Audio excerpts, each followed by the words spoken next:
British Columbia rent has always been higher rent than Ontario. There are projects and hoods in Toronto where poor people can actually afford to live. Like myself. In Vancouver there is no place for poor people, except for being homeless in a tent, or in a drug-filled shelter, where sober homeless people like myself can't thrive. I came to BC when I was 22 thinking I would thrive and prevail. Like I have many times before, and I actually became permanently homeless, and I couldn't get out. The level of landlord renting stigma, and the system working against you full force but claiming that it's there to help you is disgusting, and pure evil. In other words, systematic corruption causing a never-ending cycle of homelessness and addiction. But why? I'll explain.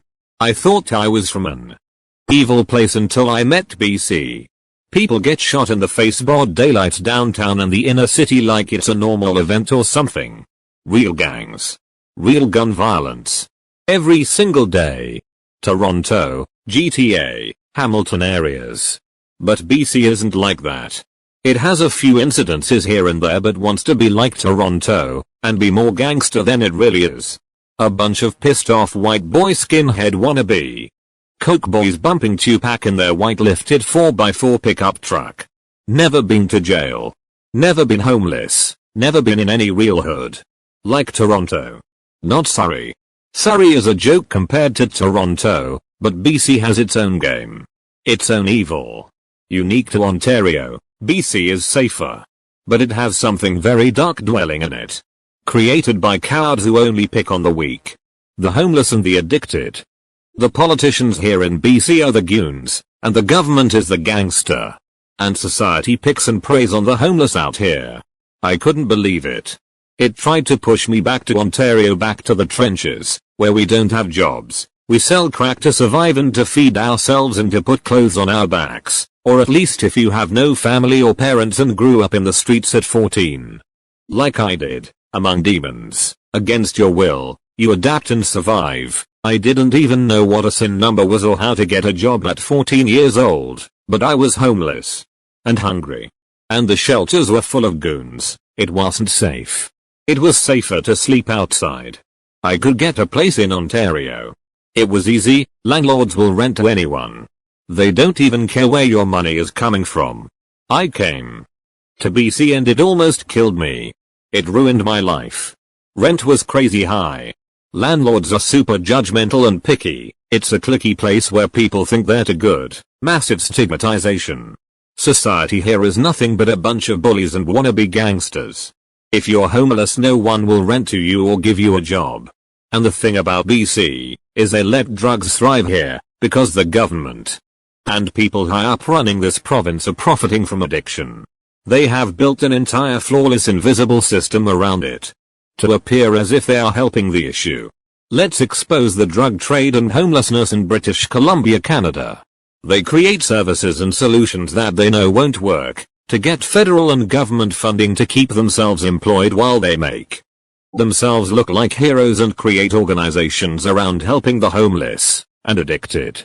But it's a front to cipher millions of dollars per year that go right into a select few people's pockets or the government's while homelessness and addiction gets worse, or doesn't change at all, but they will create false statistics making it appear like progression is being made. Then they blame it on the weather and the homeless, saying that's why there are so many homeless here, or so many drug addicted people. But here's the truth. They're taking a percentage off the bikers and organized gangs and allowing them to reign freely out here in the drug trade. And we know who controls the drug trade. But Ontario. That's the real hood. Real gangbangers. Real gangs. Real killers. Real goons. But you don't see a street like East Hastings. In fact you never see homeless in tents or doing drugs in public because they will be arrested. Charged with possession, then they go to jail. They dry out. Come out sober and have a second chance at life. I watched it happen to my dad. If jail didn't stop him, he would have never been sober at any point in time, ever. I don't agree with jail. It doesn't make you a better person, it makes you worse. But when it comes to addiction, that's the only thing that will ever stop you. That's the only time jail can be good for you. People like to say, well, you can get just as much drugs in jail. Ha ha ha ha ha. Have you ever fucking been to jail, you stupid fuck? No. Well, I have. And you ain't getting shit unless you got money, and someone to come to the jail and put that money in your canteen, or on your books, and 98% of guys going to jail don't have the money. Especially if they're already on drugs. And they definitely don't have someone to bring it to the jail for them. That's also rare and hard to obtain. I didn't even do drugs or anything, and no one brought me shit. So even if a sober guy in jail can't get nothing, a guy doing drugs ain't going to get shit from anyone, especially while in jail. That's how it is when you do time.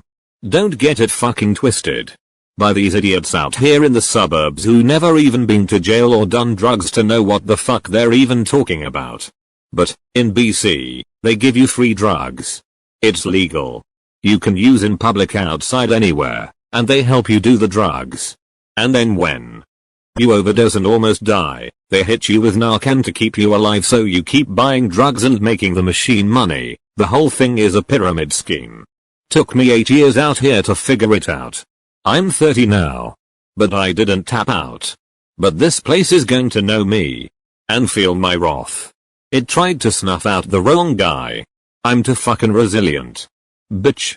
I'm built for this shit. When I was homeless, I was abused by shelter staff in a variety of ways. At every shelter, and I've been to all of them, across BC. As I was traveling, backpacking and going through homelessness, from the mainland to Vancouver Island, Nanaimo and Victoria, BC, that was the worst place for corruption around homelessness and addiction.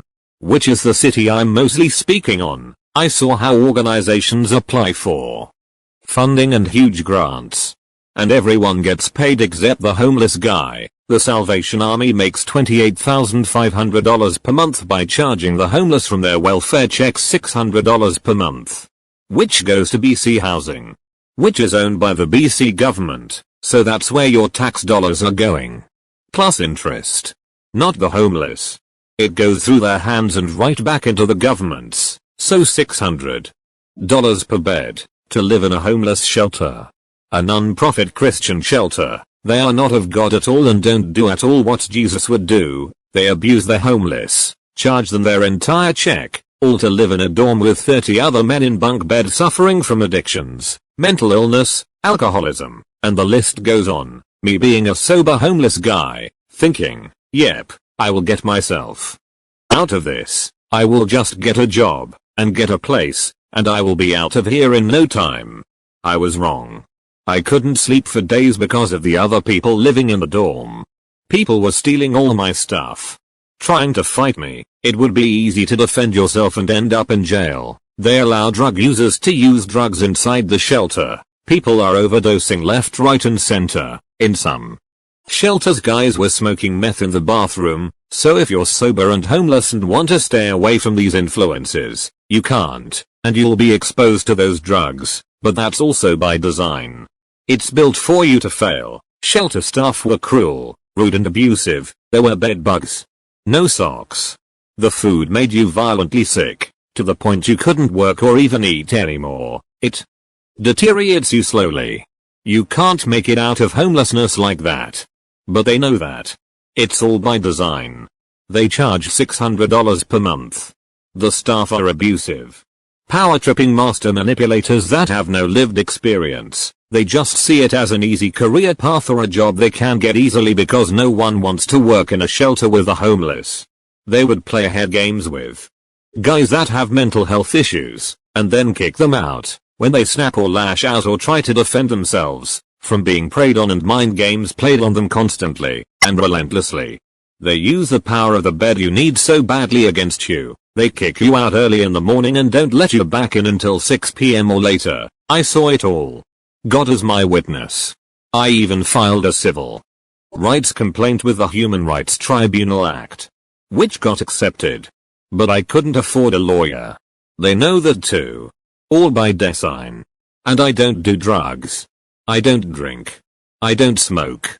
You can't mix everyone in the same pot and expect them to succeed. It's never going to happen.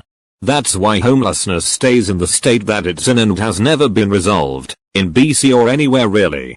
Bylaw would even throw out my tent when I couldn't stand the shelters anymore, and they threw out all my clothes and documents that I just got so I could start to look for work. I would just leave my tent to find food or a place to shower, which there was none 90% of the time. It was hell. Inhuman. They make it so you cannot escape homelessness. It was so intentional. And no one cared. But they tried to make it out like I was a drug addict and I didn't want to be in the shelter because I want to do drugs or drink. Which I don't do. And everyone that knows me knows it for a fact. They acted like I needed their programs. So they could show their funders how much people's lives are apparently being changed by the programs, so that way they could continue getting funding. I've never been a drug user. I was a drug dealer. And I stopped selling drugs, been broke ever since, which is strange because even the law breaks the law, and I know exactly what you guys are doing in Victoria, BC. I know exactly what the government is doing. And who's involved. And who's running things, organized gangs. The biggest in the world. They're all in on it. And no one will believe you. Because the only people who know are the homeless and the drug addicted. But they love it because they get free drugs. A place to do the drugs. Hell. They even have free injection sites where they help you inject. And only a gangster that lived the street life can see what the system is doing in BC. People go missing for figuring things out like this and talking about it. I overcame this place. And it tried to kill me. I exposed it. Capital I. Experienced it firsthand. I knew something was wrong as soon as I came here. It was a big party here in BC in the streets. I've never experienced such a free place, I thought, where I could smoke weed in front of the cops and they don't care. Before weed was even legal. I could buy weed from a weed shop downtown. I could drink in public. Walk by the cops drinking a beer. Which I did. They did nothing. People are doing needles in public, smoking meth, and cops walking by don't even care. This is the real reason the homeless and addicted come here. It's paradise for them. Thanks to the government, they enable it here, but for a reason. I thought. Damn. What the fuck? I was really in the wrong province when I was selling drugs, I guess, when I was a teen. Because cops are actually on your neck for drug trafficking in Ontario. You'll eventually get caught and do hard time.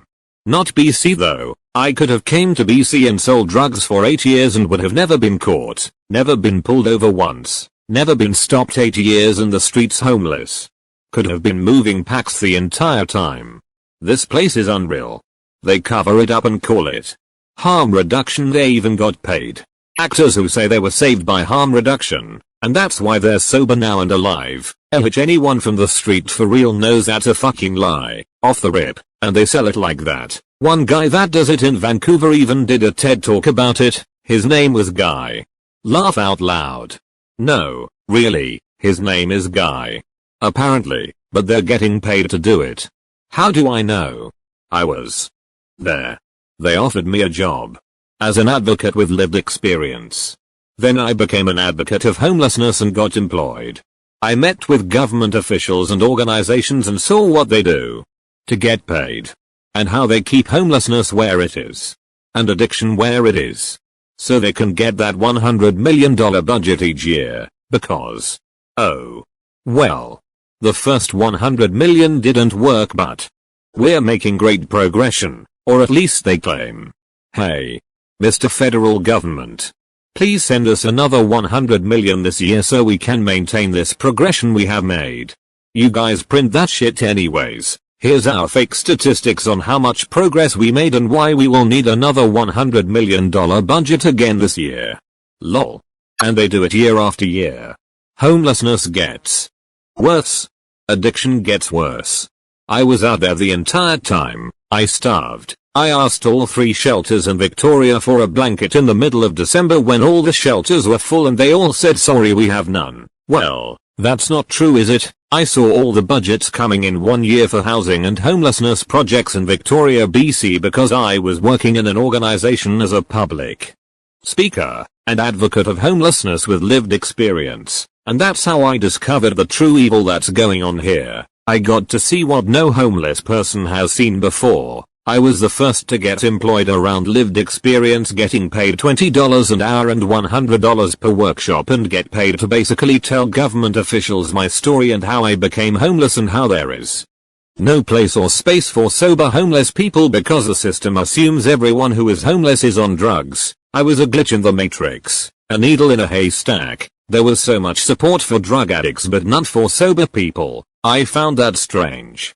You would think someone who is homeless that had been able to accomplish being sober and staying sober while homeless in fact never been a hard drug user in their life. You would think that's who the system would be helping the most because they are ready to take on housing and work and opportunities to change their life. If you haven't overcome the first obstacle, which is overcoming your addiction first, then nothing else will work for you. You will taint it and ruin it. You need to overcome the addiction first before you can take on anything else, or you will fail. This is a fact, but those who are profiting off of this system will deny this, because the truth is, they need people to stay addicted because that gives them jobs, grant funding, and feeds into the other systems I've exposed here today. 99% of the homeless will never end up in that position that I did, going from homeless to employed as an advocate of homelessness in Victoria, BC, working government entities to educate them from my lived experience on how one who is sober can end up homeless and get trapped because of the system. It's done systematically. I kicked the door in. No one has done this. Especially coming from where I'm from. Most can't evolve from the hood mentality itself, and that's the first step. You have to intentionally reprogram yourself. 99% will never do this. Only 1% or less ever do, and when they make it out they just want peace, so they don't expose what they went through and what the system did to them, on purpose. Let me ask you a serious question. Put yourself in the mind of a drug dealer. If you were a drug dealer, would you want your customer to die from an overdose? No. Because you want his disability or welfare check every month. More money, and he will keep coming each month for your drugs and hand his check over to you. So let's narcan them. Keep them alive. 1000 times ROI, which means return of investment. A junkie that never dies. Amazing, says the drug dealer. All he sees is money signs. This had empowered the drug trade by 80%. Big money. Long lasting money. So you increase your sales for much longer, off that one drug addict suffering. Then the government says to the bikers, hey, we got a system in place where we can both benefit. You get the drugs in here. We will let it flow freely. We will let drug addicts use freely, so you guys can profit. You cut us our percentage and we won't arrest you or raid your clubhouses, and then we will send them to a methadone clinic when they want to try and quit doing drugs, and then they will get addicted to the methadone itself, and they will never get off of our pharmaceutical slave system. Pretty clever, isn't it? This has been going on worldwide for 100 fucking years. It's nothing new, one huge fucking drug ring. And the government is in on it. Creating a way for it to exist and thrive. And they created this entire system to act as if they are creating solutions for the homelessness and addiction. And called it harm reduction. etc. And people are getting paid. Except the homeless and the drug addicts. They're just getting pimped out. I've been in the streets since 14. I was selling crack and kicking doors in at 16. I had a 6-year probation order from 14 until I was 21. My dad died when I was in jail. And he used drugs in front of me. Needles and heroin. Meth. Crack. He even asked me to help him inject once because he was shaking too much from withdrawal and kept poking himself. Couldn't hit a vein. I was just a child. He had me selling crack for him and his goons from the pen when I was just a kid. I was born into the life I didn't ask for it. Then my father died when I was 18, when I was in maximum provincial jail in Hamilton, Ontario. Jail, not penitentiary. My point is, I know the game, I know the streets. I know addiction. I know the devil. And this is his crafty work. There you go. BC exposed. Took me 8 years and almost killed me to figure it out. But I did it for all of us. This one's well put together. Even me. I couldn't see it. Until just a few years ago finally.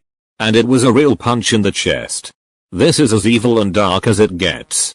And normal civilians that grew up out here in the suburbs can't see it. I came from the hood. Way worse than Surrey or Vancouver. In fact, makes those places look like a joke. A cartoon. But one thing BC is gangster at is the drug trade. They got it mastered. They're all in on it. Politicians, government, organized gangs. The mafia, so to speak. Profiting from the homeless. And addiction. All the money it costs to pay for all these services and organizations, so-called help, goes right back into the government's pocket. And they print money, it grows on trees for them. This is what causes inflation and the decay and collapse of the value of the dollar. By the way, it's historical fact that government has been caught distributing the entire drug trade and working with the organized gangs. This isn't news. It's history. Google it, there are documentaries on it. They just got better at making it blend in and hiding it. Now even making it seem like they are helping the cause and helping the homeless and drug addicted. Reverse pimping. The truth is, they are the direct cause of the problem, with drugs out here in Canada, British Columbia. One thing that isn't allowed in BC though, is violence. That's the rule. The drug trade is free, but they don't want to ruin the reputation or money flow that tourism brings into BC, especially Vancouver. And Vancouver Island. One of the most desirable places in the world to travel to. It all connects. And it would take you 10 years being homeless, going shelter to shelter, being in the streets to witness a play, and you have to have a criminal understanding or criminal history or background to identify the game or patterns. But you also have to be sober. And remain sober. Or else you can be discredited. Or you'll just get washed by the machine, victimized, and no one's going to listen to you anyways. But God made me different. He chose me for this. I overcame it. I may be the only one. Honestly, I didn't meet one other guy out there like me, in that entire 8 years that wasn't on drugs or completely destroyed and mentally ill from going through all of that shit. Or that had been all over the country since 14 years old in the street, coming from a different province to be able to compare the two and identify what's really going on out here.